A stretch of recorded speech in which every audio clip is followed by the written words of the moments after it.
یقین مانیے گا کہ آج غزہ کی جو کیفیت ہے ہم خود بھی کچھ بھی نہیں کر سکتے، دعا ضرور کر سکتے ہیں، اور اسی وجہ سے صرف اپنا کلیجہ ہمارا پھٹ رہا ہے، ہم نے نیوز دیکھنا چھوڑ دیا ہوا ہے، ہم نے خبریں سننا چھوڑ دیا ہوا ہے، جانتے ہیں معلوم ہے کچھ کر نہیں سکتے، دعا ہی کر سکتے ہیں۔ احتجاجی ریلیوں تک ہماری کیفیت رہی انتہائی معذرت کے ساتھ، یہی ہماری ذلت و رسوائی ہے۔ بھی پریس کلب کے سامنے جائیں اور وہاں جا کر ایک احتجاجی اپنا ریکارڈ کروائیں پروگرام، اور لوگوں کو دکھائے کہ بھی پاکستان کے مسلمان فلسطین کے مسلمانوں کے ساتھ یکجہتی کر رہے ہیں، یہیں تک خود کو ہم نے لمٹ رکھ دیا ہوا ہے۔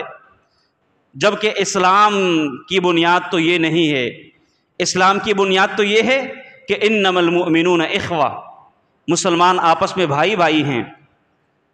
اللہ کے نبی علیہ السلام نے اسی انما المؤمنون اخوہ کی مزید تفسیر کرتے ہوئے فرمایا المسلم اخو المسلم، ایک مسلمان دوسرے مسلمان کا بھائی ہے، اور بھائی چارے کا تقاضا کیا ہے؟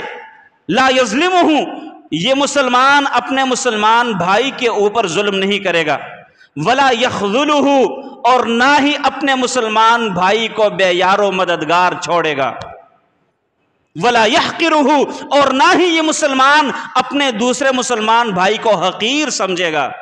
آیا اس اسلامی اخوت، اس برادر ازم کا میں واقعتاً حق ادا کرنے والا ہوں؟ اپنے مسلمان بھائیوں کو کیا آج ہم نے بے یار و مددگار نہیں چھوڑا؟ محض ایک یکجہتی اور پریس کلب کے سامنے پروگرام کر کے ان کو ہم یہ ایک آواز پہنچا دیتے ہیں، کیا اس سے ہمارا کام ختم ہو جائے گا؟ کیا اس سے ہمارا مقصد پورا ہو جائے گا؟